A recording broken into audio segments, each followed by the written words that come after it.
Artificial intelligence has found its way into the gaming world, and some view this as a vital tool to revolutionize gaming development as we know it, and some aren't the biggest fans of it even existing within the space. So today we're going to argue this idea of, is there a space for AI within gaming? Now, with all that being said, join us today as we bring together some of Game Sandwich's finest and pit them against each other in some good old-fashioned gaming debates. Now, why are we doing this? Well, this is a hot topic.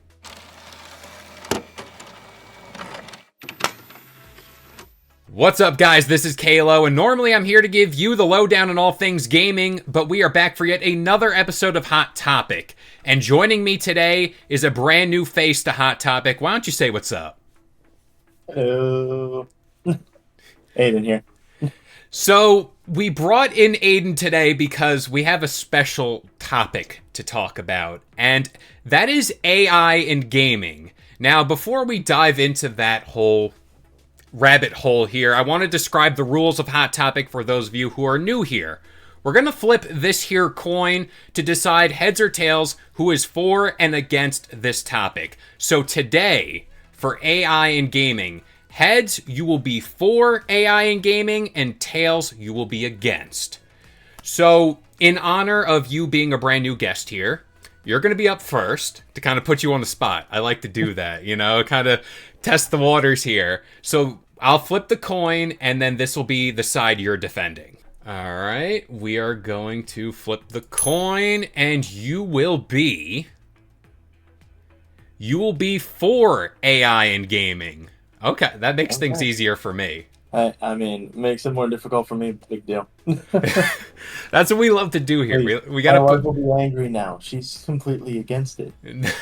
we gotta put people on the hot seat here. No pun intended. But I'm gonna pass it off to you first. What is your first point to defend AI in gaming? I mean, first point to defend it really is just time consumption.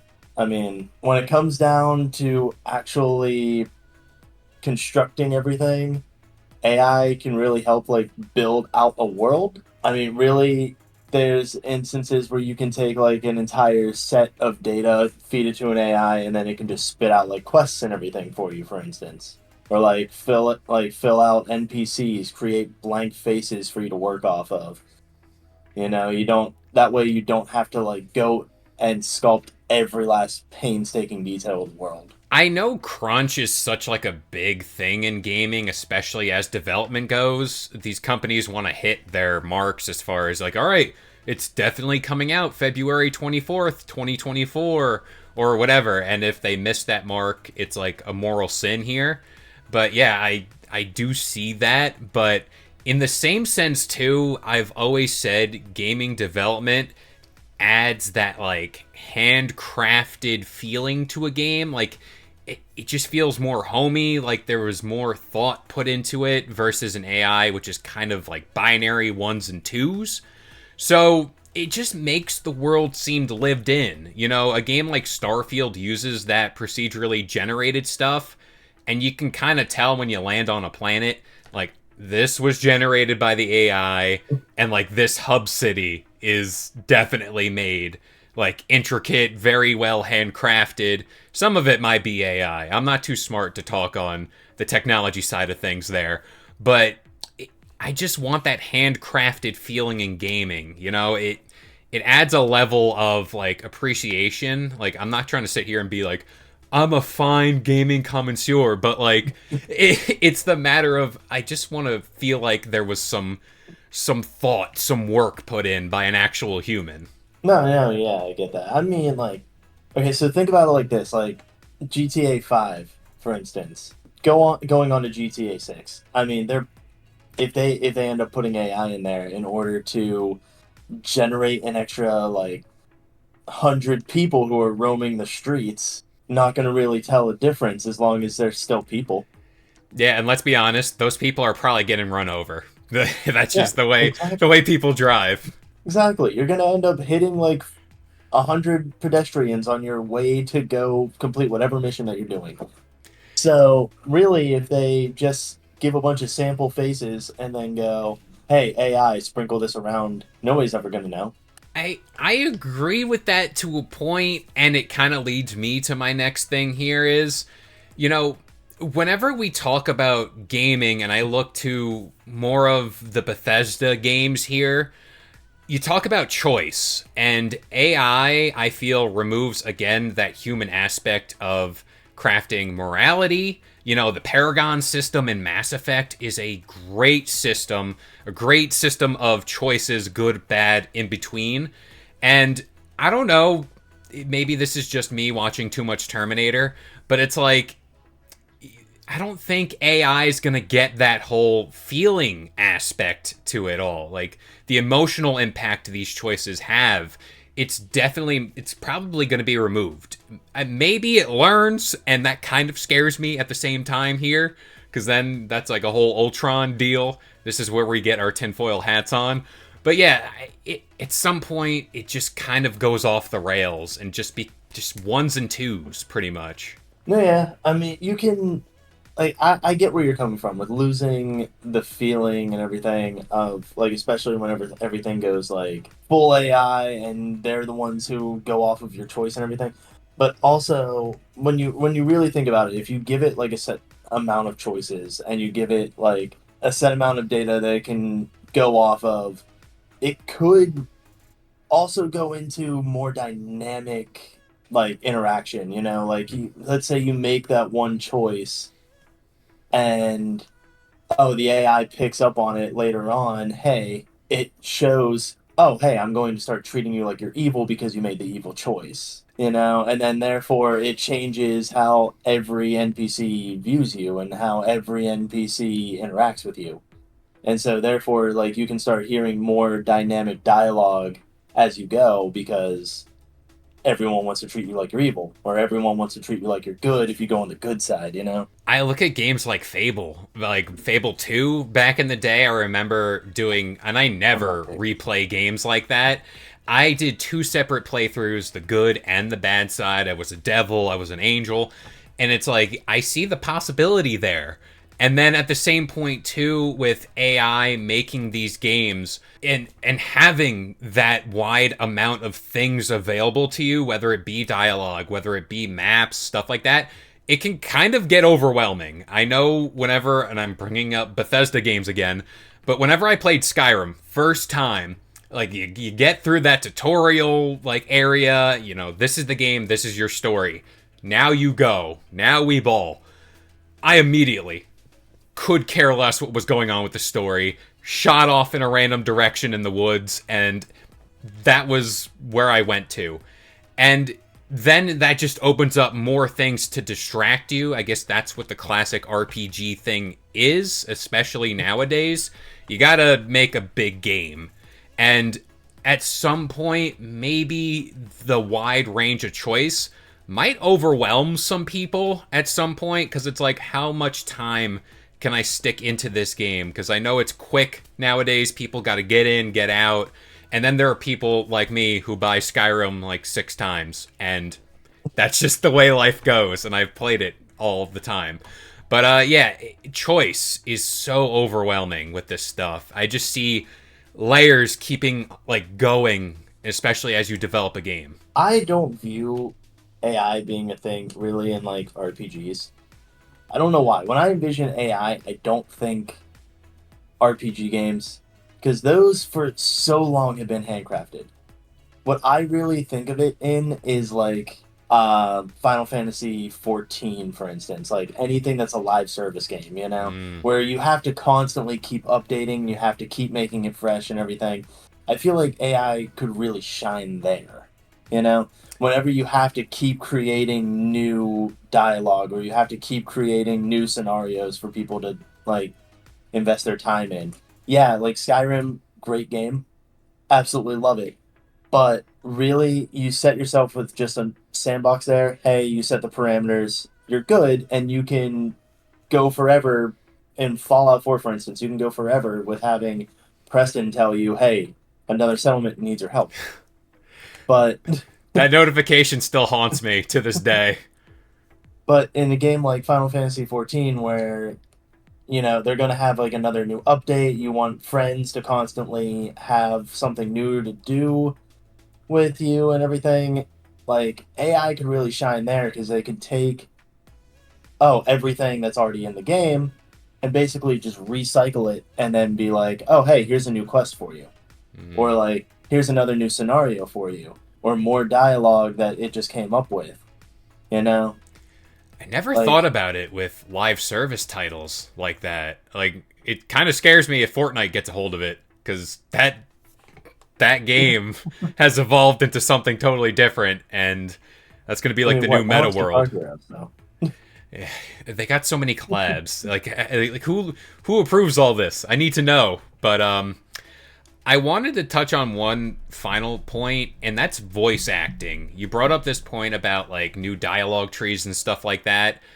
I look at a game like Indiana Jones, like, yes, they're using Harrison Ford's likeness. Troy Baker, talented guy, is voicing the character himself.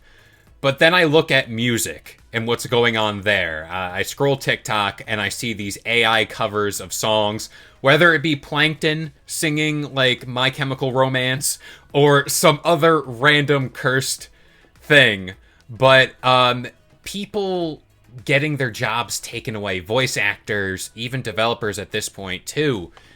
I worry about that because, if AI existed well before Troy Baker ever came around, would we know about that talent? No, probably not. I mean, that's a whole other, again, system that could spawn a whole different debate. But it boils down to voice acting, and I know lines get blurred here as far as people who have long passed and then using their voices to recreate them and then put them into games. I don't know. It seems like there's going to be more legal problems there, especially with voice acting, with music as well.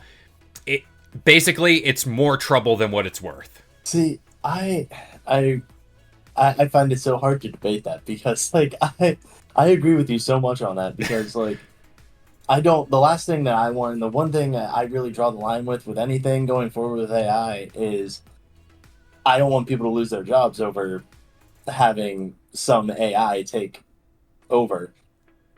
Really, where I see AI could go well with voice acting or even with artists, for instance, like because there's so many instances now with like Foam Stars was the most recent one where in-game advertisements were made using AI.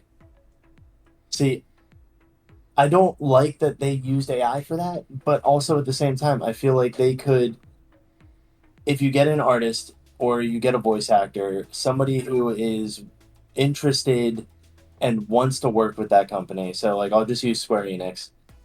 But like you get someone who like desperately wants to play a Final Fantasy character or something.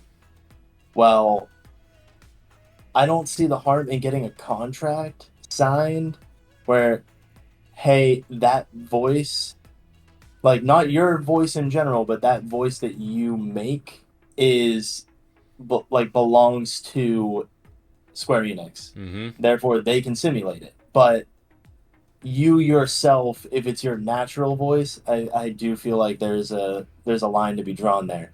Like you can't take someone just naturally talking and be like, "Oh, your voice is mine now," But if and it's like the same thing with artists. If you take a bunch of little sketches or a bunch of little like doodles or whatever, and you let the AI go off of those, I don't see where the harm is in that.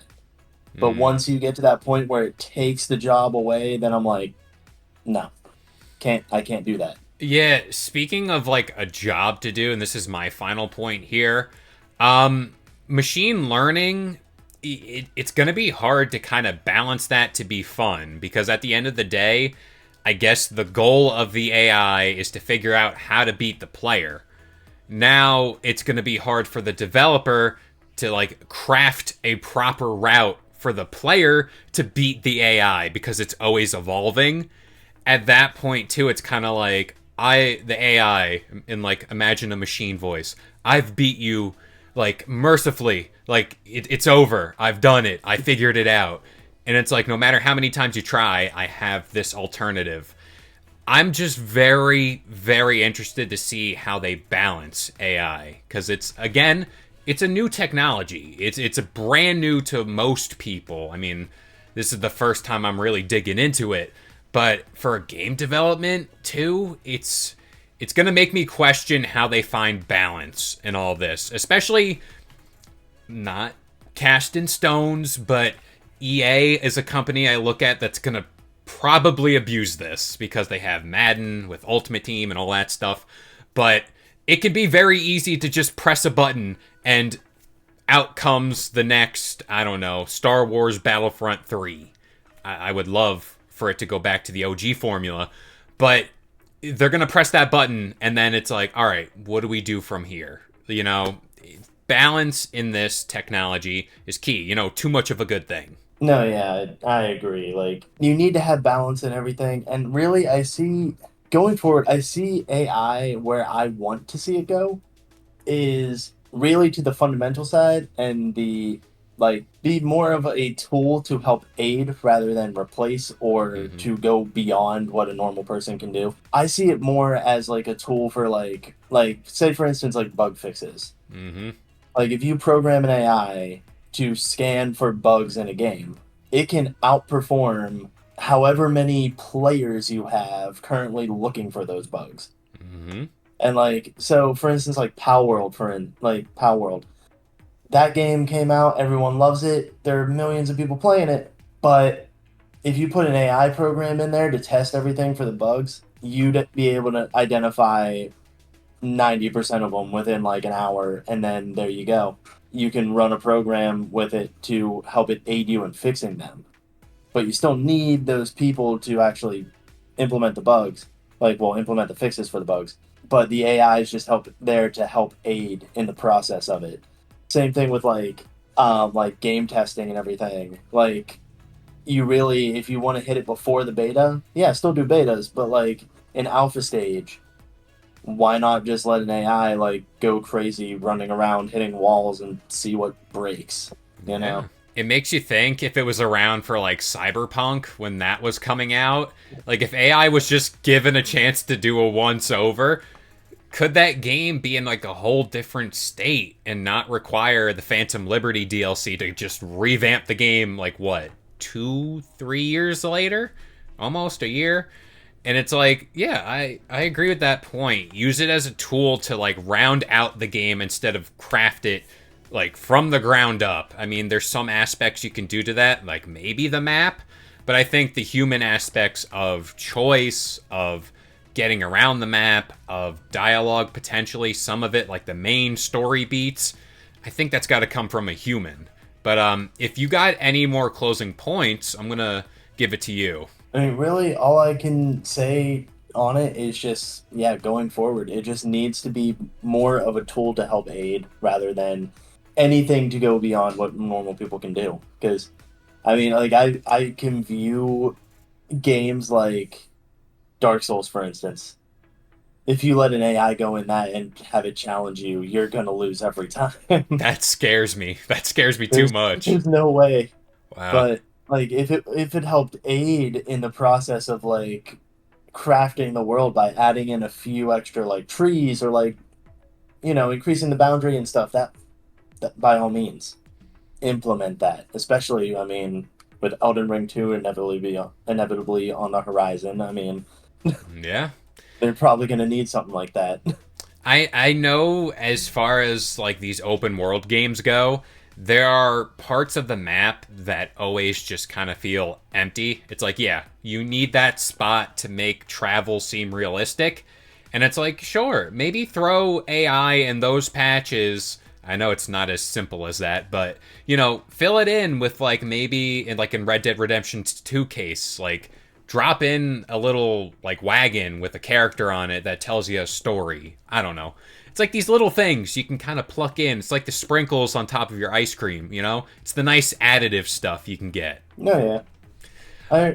I like that idea. Like, I mean, if it was just like, oh yeah, you take all these assets, people actually make them, but then just let the AI go wild a little bit and go, hey, in this live service game, this person hasn't done a quest for a while, just boop, NPC spawns and they go, hey, why don't you go over here and go get something for me?